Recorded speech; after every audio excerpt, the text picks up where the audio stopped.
A man is shot in broad daylight, and the internet just cheers.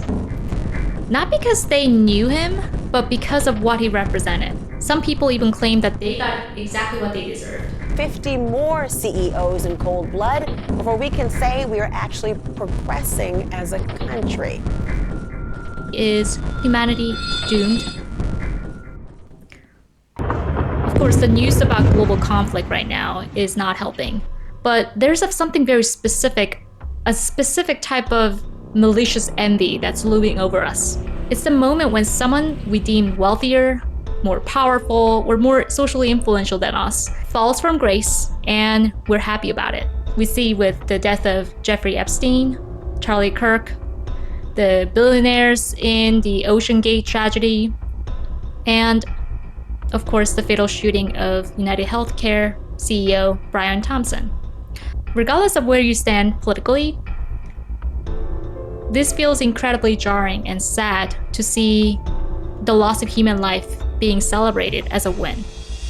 Schadenfreude is a German word for the joy we feel at someone else's misfortune. And I think of this quote a lot. I've never wished a man dead, but I have read some obituaries with great pleasure. Schadenfreude is a human emotion, as human as envy. And the brain is actually reacting to that emotion. Neuroscientists have found that intense envy actually registers it as physical pain. There's a perfect Korean idiom for this. 사촌이 땅을 사면 배가 아프다. What this means is that if a cousin buys land, your stomach hurts. When you feel envy, your anterior cingulate cortex, or ACC, gets activated. It's part of the brain's pain processing network. And the stronger the envy, the greater the ACC activation. And it gets even better. The more it hurts to see someone succeed, the more joy you feel when that said person fails. And the joy you feel comes from the activation of the ventral striatum, which is the brain's reward center. When the rich fail, your pain shuts off and it literally gets your brain's reward center turned on. It's literally the neuroscientific explanation for Schadenfreude. It's kind of wild to think that our brain is literally twisted this way. Psychologists call this contemptuous delight. It's the joy of seeing someone fail so that you don't have to work to succeed yourself. You feel contempt when you believe someone is beneath you. In extreme case, this is a trait of grandiose narcissism and psychopathy, which is grounded in this deep-seated self-insecurity that makes you want to drag people down to your level. But why do we feel Schadenfreude, and why do we feel the need to bring people down when we can just use that to make ourselves better? This is largely due to zero-sum thinking, which is the belief that success is a finite pie, and if someone wins, another person has to lose. And this mindset justifies us being selfish in the technical term, "F you, I got mine" mentality. If Schadenfreude is a self-protective or self-defensive kind of a thing for the ego, this zero-sum thinking is an offensive strategy. This fascinating new study shows that the zero-sum mindset is actually exploding in younger generations. How you view the world can predict your political leanings and policy preferences. And of course, life experience matters a lot. Having the experience of upward mobility in the first 20 years of your life makes you less likely to have a zero-sum thinking. If you're an immigrant yourself or you've grew up with immigrants around you, then you're also less likely to have a zero-sum mindset. But if your history involves loss, like enslavement or systematic racism, the world looks more zero-sum. You begin to believe that one group's success comes at the expense of others, especially yours. And you're more likely to support the policies that are going to correct for that perceived injustice. Millennials and Gen Zs have felt out of control for decades. And I don't blame us for feeling trapped by this sense of scarcity that, we have to hoard everything because there's not enough to go around. This sense of hyper-individualism, or the fuck you, I got mine mentality, is a core feature of Western culture. The US in particular is optimized for the individual. We've got this right to bear arms. We've had this America First policies that gain a lot of popularity. But we have to also ask ourselves, at what cost to the collective? The rise of social media has been a catalyst for this me kind of a culture. There's this near constant upward comparison that's going around that makes us feel inadequate, depressed, and anger. Algorithms amplify misinformation as well as the rage bait that creates this us versus them kind of a dynamic. And this justifies us feeling aggression toward the other. We devalue those that we envy to protect our self-image that we so carefully curate online. And sometimes even say mean and derogatory things to each other.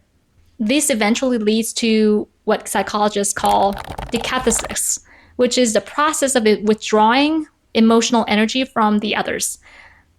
We have very little tolerance for discomfort nowadays because it's so easy to block somebody or ghost, go no contact, or just call it canceled. Social distancing and social withdrawal can be a powerful tool to make sure that you have healthy boundaries for yourself. But if it's fueled by zero-sum thinking, then that might signal a much bigger problem at hand. NVIDIA CEO Jensen Huang said the new intelligence is human empathy. Someone who sits at that intersection of technically astute, but human empathy, that I think is going to be the future definition of smart. And, I agree with him. Empathy is the glue for society. It brings out the best of us, the generosity, the kindness that really brings us together. Altruistic behaviors like donating to the less fortunate can actually reduce our own physical pain. People who choose to make charitable donations not only feel less pain, but they have less activation in the pain center, like the dorsal ACC and insula, when faced with painful stimuli. And surprisingly, even mice have empathy toward their friends. In a famous study called Social Transfer of Pain, mice watching a friend being in pain actually made them feel more pain themselves. And this is driven by a synaptic connection between the ACC, the pain center, and the reward center, the nucleus accumbens. But it's been well documented that stress really breaks this whole system. High cortisol levels suppress charitable giving, and this happens especially in high mentalizers, or the people who are naturally more empathetic or more skilled at understanding other people's beliefs, desires, and intentions. Under stress, even the most empathetic people struggle to give, even the people that they feel close to them. And it's called social discounting. The more distant someone feels, the less motivated we are to help them. Honestly, this social discounting graph looks exactly like the YouTube video retention graph. Help me improve so I can actually keep your interest. Let me know what I can do better. So does that mean stress makes you more selfish? Well, it's a little bit more subtle than that. A 2024 study in eLife found that stress shifts the math in our brain for cost-benefit analysis. And even under low levels of stress, our motivation to go the extra mile for others drops. And it's not because we're mean or more selfish. It's because we feel the effort to do that feels more costly to our brain. When researchers looked at their brain scans, what they found is that people under stress, the regions responsible for tracking value, like the dorsal ACC and anterior insula, had increased activation when they were working for their own benefit versus when they were asked to work for somebody else.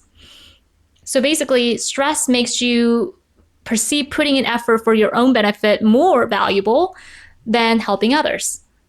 In the midst of global craziness right now and the conflict and the high stress we're all experiencing nowadays, just telling someone to be more empathetic feels like just falling on deaf ears. To really fix this problem, we have to change systematically. We need interventions, policies, and dialogue that is productive and takes action. But at least on the individual level, we have to realize this one thing. Someone else's failure does not make you successful. We have to stop using Schadenfreude as a way to use it as a painkiller for our own misery. If we keep giving up on each other, eventually we're gonna get to a point where there's no mine left to protect. If you feel lost in this modern chaos and you don't know where to get started, I'm here to help. Right now, I'm offering a free 30-minute coaching session for anyone who needs to understand the goal-focused strategy. Love to chat with you. I'll leave a link to schedule a chat in the description below, and I hope to see you soon. Okay. To protect our self-image that we so carefully curate online. All right.